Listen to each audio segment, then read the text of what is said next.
आप सभी का स्वागत है माई विजन के व्याकरण आभा में। आज हमें अध्याय दो है भाषा के रूप, फॉर्म्स ऑफ लैंग्वेज। भाषा के कितने रूप है? इससे पहले अध्याय में हमने सीखा भाषा किसे कहते हैं।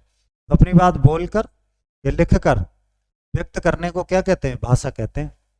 जब हम आपस में बातें करते हैं तो हम बोलकर एक दूसरे की बातों को सुनते समझते हैं। इसके अलावा हम अपनी बात को लिखकर और संकेत के द्वारा भी दूसरों तक पहुंचा सकते हैं। इस आधार पर भाषा के 3 रूप होते हैं।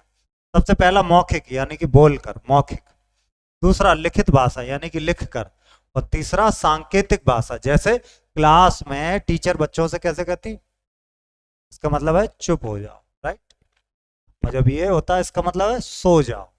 ये संकेत है। अब हम भाषा के 3 रूपों के बारे में सीखेंगे। मौखिक भाषा, मौखिक का क्या मतलब? बोलकर। जब हम बोलकर अपनी बात कहते हैं, दूसरा उसे सुनकर समझता है, तो उसे कहते हैं मौखिक भाषा। जैसे यहाँ चित्र में आप देखिए, ये फोन से बात कर रहे हैं, रवि तुम आज स्कूल क्यों नहीं आए? इन्होंने, शेखर ने जो, ये रवि है, रवि ने जवाब दिया, भाई शेखर मुझे कल रात से बुखार था, अब ठीक हूँ, कल मिलेंगे। एक दूसरे से फोन से बात कर रहे हैं। शेखर बोलकर अपनी बात रवि तक पहुंचा रहा है, रवि सुनकर समझ रहा है, इसके बाद रवि अपनी बात भी बता रहा है। यही भाषा का कैसा रूप है? मौखिक रूप। तो बोल करके समझाएंगे मौखिक। अब आ जाते लिखित भाषा। अपनी बात को लिखकर दूसरों तक पहुंचाना ही क्या कहलाता है? लिखित भाषा। जैसे देखिए, फूल पत्ती तोड़ना मना है, लिख दिया। जैसे लिख दिया पार्किंग, तो यहाँ पे गाड़ी पार्क करिए, पार्किंग।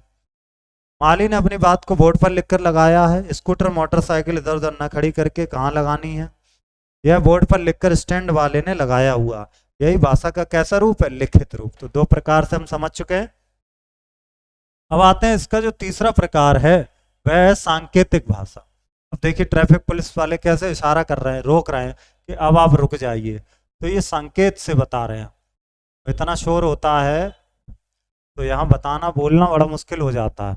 संकेत द्वारा अपनी बात दूसरों को समझाना क्या कहलाता? सांकेतिक भाषा। पुलिस वाला चौराहे पर एक दिशा व्यक्तियों को हाथ से संकेत करके रोकता है। स्टेशन पर हरी झंडी का संकेत करके रेल कर्मचारी क्या कर रहा है? रेलगाड़ी को चलने का आदेश देता है। ये भाषा का कैसा रूप है? सांकेतिक रूप। तो हमने क्या देखा? संकेत द्वारा सभी बातों को दूसरों तक पहुंचाना, समझना संभव नहीं है। इसलिए हम क्या कर रहे हैं, क्या करते हैं? व्याकरण में केवल मौखिक और लिखित भाषा का ही अध्ययन करते हैं। हर चीज तो सारे में नहीं बताई जा सकती ना। इस पूरे पाठ का सारांश देखते हैं। भाषा के 3 रूप होते हैं, कौन कौन से? मौखिक, लिखित और सांकेतिक। अगला देखो, बोलकर अपनी बात कहना कैसा? मौखिक भाषा, बोलकर। लिखकर बात कहना क्या है? लिखित भाषा। संकेत द्वारा अपनी बात कहना क्या है? सांकेतिक भाषा। ठीक है। अब आते हैं जांच फर्क पर, आ जाते हैं जरा। निम्न चित्रों में भाषा के किस रूप का प्रयोग किया गया? रेखा खींचकर मिलाइए। चलिए मिलाते हैं।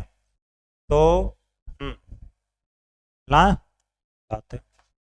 ये लिख करके बता रहे हैं, ये लिखित है, ये भी लिखित है, ठीक है। ये अभी मौखिक है इस समय, लेकिन ये तो संकेत कर रही है ऐसे करके, है ना।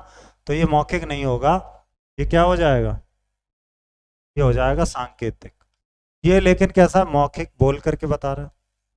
ये आपस में बात कर रहे हैं, तो ये भी कैसा हो जाएगा? मौखिक हो जाएगा। ये क्या कर रहे हैं? ये पढ़ रहे हैं, तो लिखित चीज पढ़ रहे हैं। ये बोल रहे हैं, ये बोल रहे हैं, तो ये मौखिक। ये संकेत यहाँ से आ रहे हैं, ये हो गई सांकेतिक। ठीक। रचनात्मक गतिविधि देखते हैं। चित्रों के नीचे लिखे भाषा का कौन सा रूप है, ये हमें देखना है। ये कैसे कर रही है?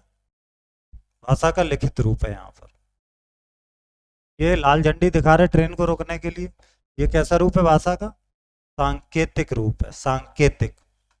ये बात कर रहे हैं एक दूसरे से फोन से, ये कैसा रूप है? मौखिक। भाषा का कैसा रूप हो गया? मौखिक। तो हमने ये सीखा भाषा के कितने रूप होते हैं।